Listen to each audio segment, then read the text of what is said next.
It's Friday, August 16th, 2024, and Fridays are Ask or Tell Me Anything. Next on the AM Update.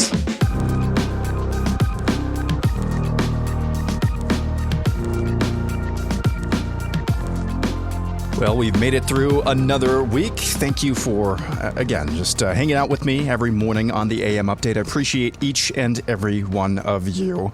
If you appreciate me, if this is a good use of your time, I try to keep that in mind. Am I producing content that's actually worthy of other people's time? I try to respect that as much as I possibly can. If you think it's worth your time, would you do me a favor? Would you go on your favorite podcasting platform of your choice and give me a 5-star review? No one-star reviews, although I realize, having said that, that means that some of you are probably going to go ahead and just give me a 1-star review just to troll me. Why am I speaking this out into the ether? Stop talking. If you really appreciate the content, and if you want to listen ad-free or just want to say thank you, if you are listening on Apple Podcasts, which the vast majority of you are, there's a premium plan available for $5 a month. You can go ad-free and catch every single edition of No Suck Saturday with me and my wife, Bella. We do that each and every Saturday for Apple Podcast listeners at the $5 a month level. All right, onward with today's program. Thank you for all your wonderful submissions. We're going to start with Steve Senny, who asks, as of the time reading this, do you think Trump campaign can pull out a win? Seems like he isn't as energized as he used to be, which will directly affect turnout. I'm afraid if he doesn't attack hard on issues, especially those that are important to his possible voter base, he'll surely lose. What do you think? I think he hit the nail on the head there. Now, you have seen a little bit more this week. It seems like the Trump campaign is starting to get on message. Those 20 core promises that they released this week to the American people for a Trump campaign or for a Trump White House administration, a second Trump administration. Those were good. His rally in Asheville, I didn't watch the whole thing, but based on a few reports that I saw, he was pretty on message, about as on message as you could expect Trump to be at that rally in North Carolina, laying out his economic vision for the country. They do need to get much more aggressive on Kamala Harris. And yes, I think the title of last week's Friday episode, Why the Walls to Walls coverage, because he deserves it. He's a psychopath in my estimation, Tim Walz. But they do need to not attack Walz at the expense of not attacking Kamala Harris for her just utterly depraved record. But yeah, if they don't focus on the issues, and they're way behind, I mean, they're too far behind on the ground game. They have to figure out a way to energize those who would be persuaded to just go out in the polls, even if they have to hold their nose, even if they don't want to, go out in the polls and vote for Donald Trump. I'm going to say this. I think this entire election is going to hinge on Wisconsin. There's just this gut feeling that I have. And it's not the least favorable state for Trump either. It's not going to take a Herculean effort. It's just voter turnout, I think, in Wisconsin. I think Nevada and Arizona, surprisingly, will actually go to Donald Trump this time around, which means he needs one of the three: Wisconsin, Pennsylvania, Michigan. And I think Michigan and Pennsylvania are too far gone. Just with the election fortification that they've got going on there, the Democrats do. I think Wisconsin is a much easier task. I think Georgia is probably not going to be a swing state this time around.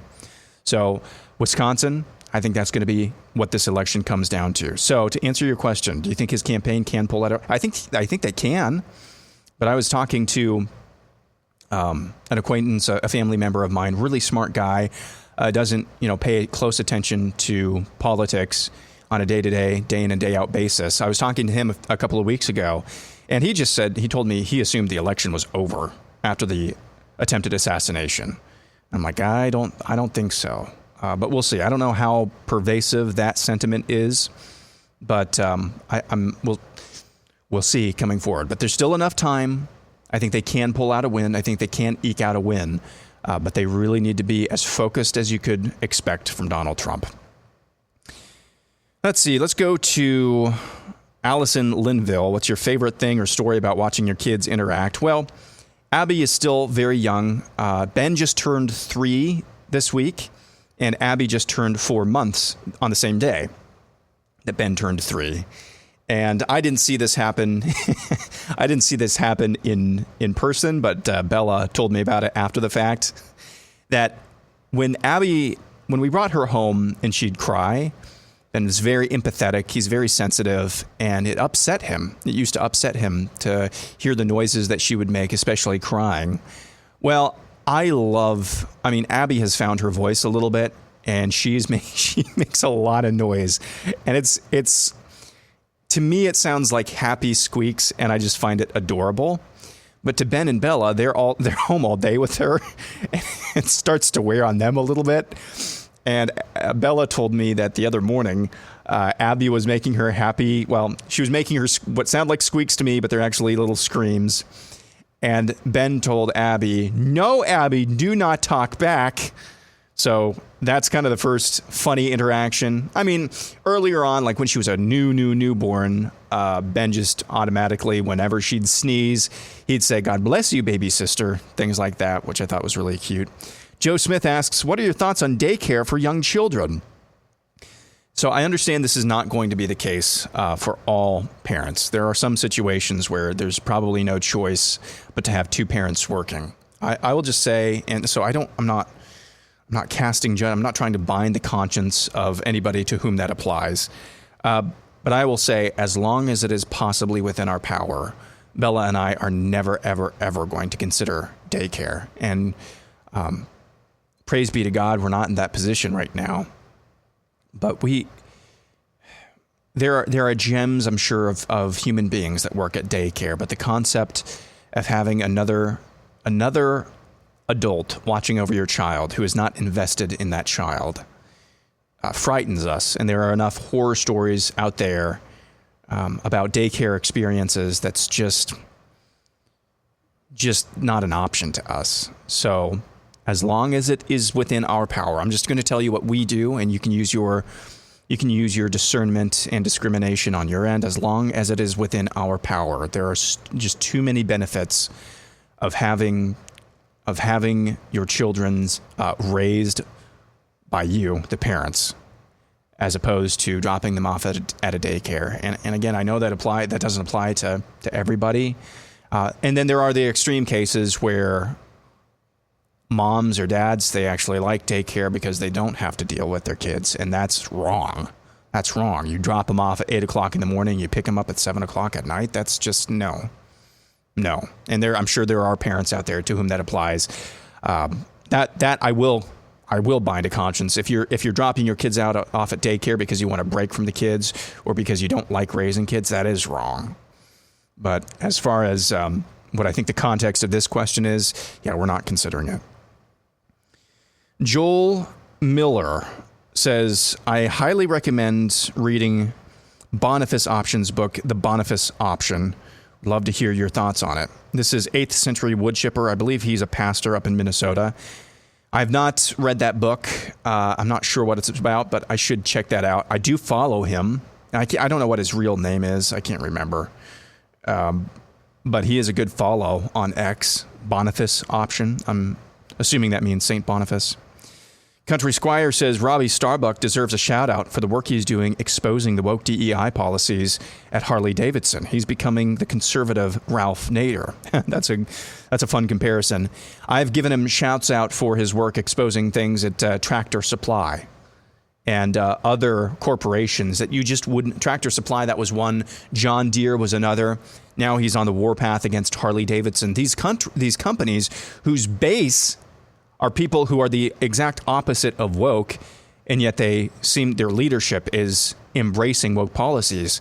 He's gotten really positive results in terms of companies coming about as close as I've ever seen companies come to apologizing for actually getting in bed with woke LGBTQIAFU organizations. In the case of Tractor Supply and John Deere, and there's another one I can't remember as well. But yeah, now he's on the warpath against Harley-Davidson, and we'll see if he gets similar results there. But that's a great submission. Thank you for giving him a shout out, Robbie Starbuck, doing great work. Bob Krall, what's your Mount Rushmore of music? During the summertime months, I listen to the Mellow 70s Gold station on Amazon Music. We have Amazon Prime, so that's included. I love that music.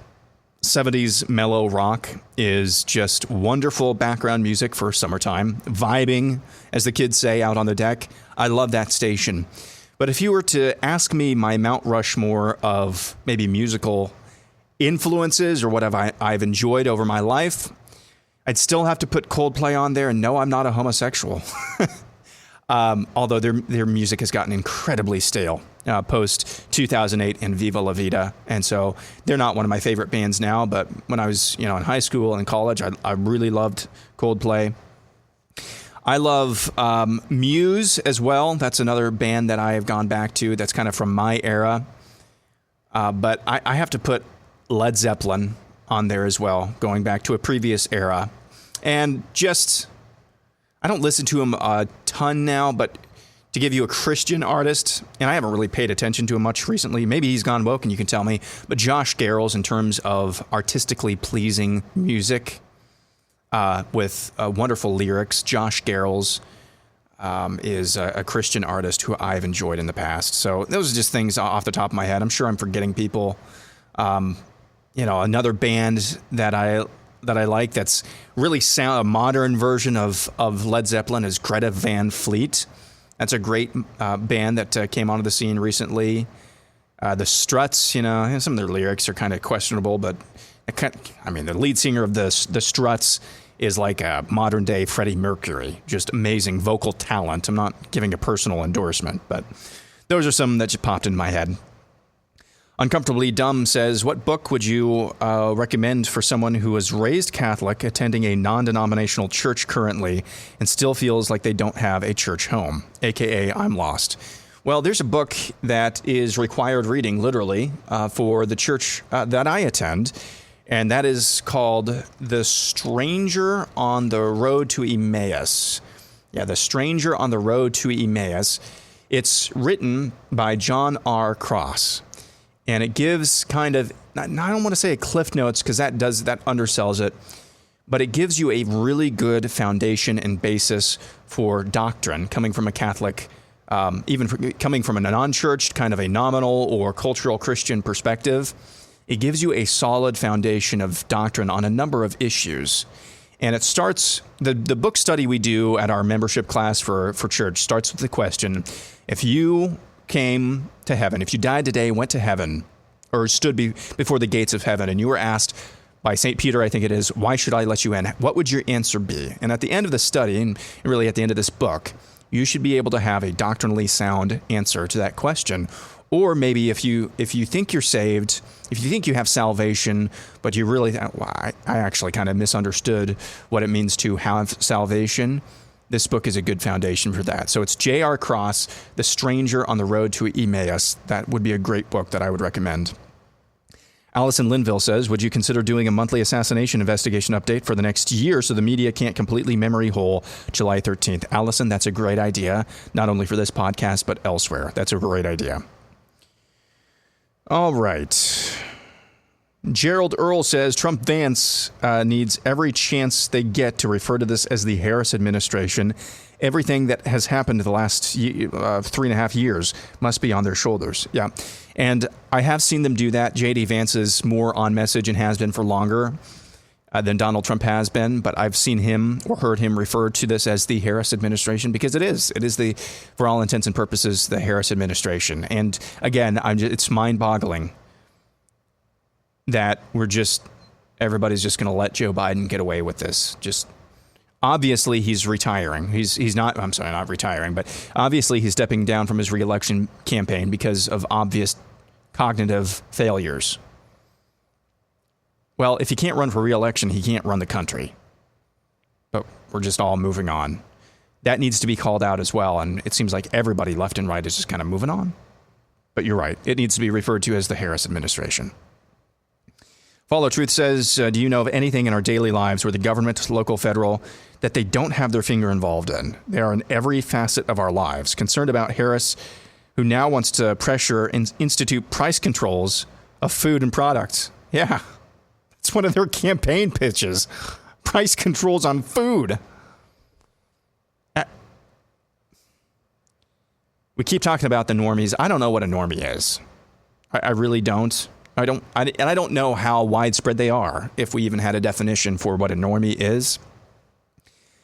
But if we're at the point in our country where government involvement, as you pointed out, Follow Truth, is so pervasive and just so kind of on the back burner that a major party's nominee can run on a platform involving price controls for food, and everybody's like, oh, who's on preseason football on Thursday night or this weekend? We deserve what's coming. I'll put it that way. Chris R. has this. It's a picture of 20 pounds of rice, I believe 20 pounds of pinto beans. And he says, this is from Walmart, great value. This is $25, these 2 bags, and will give you 30 2,100 calorie meals and will last years, decades if sealed properly. If people truly think America won't survive 4 more years of Democrats, keeping this in their pantry is way more proactive than voting. Well, given what Follow Truth just said a few moments ago, you might be right, Chris R. 20 pounds of rice, 20 pounds of pinto beans, $25. More proactive than voting. Yeah, it might be. Never hurts to be prepared. Let's end with this. The Berean Times asks, do you believe you will see widespread government seizure and destruction of Bibles in the United States in your lifetime, a la Nazi Germany? No. Because as of now, the Bible is extraordinarily widespread and is extraordinarily ignored, even in our churches. Why destroy the Bible when it's not even being followed in the majority of the pulpits and the majority of the churches? They don't need to do that. It would be a really good sign, actually, if they were trying to actually seize and destroy Bibles. Your enemy would be telling you, your opponents would be telling you, they see that as a threat. They don't see it as a threat right now. And so as of this moment, no, I don't think I see that happening. Boy, that's kind of a dour note to end on. Is there another submission that I missed here? Let's end on this. This one is from Allison. If you could instantly master any skill or talent, what would it be and how would you use it? This sounds weird because of what I do for a living, this podcast included. But I would actually master, and I'm attempting to do this now. I'm taking a course. I have a broad knowledge base on a lot of things, but I don't have a deep knowledge base on a lot of things involving media production. I have to be a jack of all trades, master of one for what I do. Okay. One day I could be editing a killer montage, just eviscerating fill-in-the-blank politician. And then a couple of hours later, I'm trying to learn I'm trying to learn video codecs and frame rates for streaming. I mean, that happened this week. I have to have a really broad base of kind of thin knowledge, but I'm trying to get better, particularly on the Adobe suite of products, getting better at editing. And eventually, once I kind of have those software, right now I'm taking a course on Premiere Pro, an advanced course on Premiere Pro, which is video editing software. And so I'm trying to get mastery of some of those software products down. And then eventually I would like to get better at graphic design. So that's kind of a broad answer to a specific question, but I'd say I want to master some of these things and not just have a surface level knowledge of how they work, because I think that'll make me not more marketable. I don't want to say that, but I think that'll make me more valuable. I guess I should say. So that's a good question to end on. Hope you all have a wonderful weekend. Bella and I will be back for our Apple Podcast subscribers at the $5 a month level for No Suck Saturday. That's tomorrow. 5 objectively not sucky stories. 5 stories that objectively don't suck. That's what we say for No Suck Saturday. We'll be back at it then for the rest of you on Monday.